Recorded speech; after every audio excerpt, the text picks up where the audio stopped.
ಮೈಸೂರಿನ ಅಂಚೆ ತರಬೇತಿ ಕೇಂದ್ರದಲ್ಲಿ ನೂತನವಾಗಿ ನಿರ್ಮಿಸಲಾಗಿರುವ ಮಹಿಳಾ ವಸತಿ ಕಟ್ಟಡ ಹಂಸವನ್ನು ಸಂಸದ ಪ್ರತಾಪ ಸಿಂಹ ಇಂದು ಲೋಕಾರ್ಪಣೆಗೊಳಿಸಿದರು.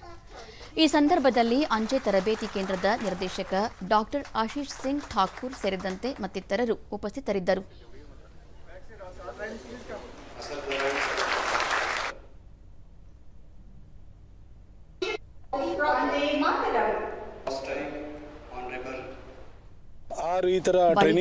ಸುದ್ದಿಗಾರರೊಂದಿಗೆ ಪ್ರತಾಪ ಸಿಂಹ ಅಂಚೆ ಇಲಾಖೆಯಲ್ಲಿ ನೌಕರಿ ಪಡೆದ ಮಹಿಳೆಯರಿಗೆ ತರಬೇತಿ ನೀಡಲು ದೇಶದಲ್ಲಿ 6 ತರಬೇತಿ ಕೇಂದ್ರಗಳಿವೆ.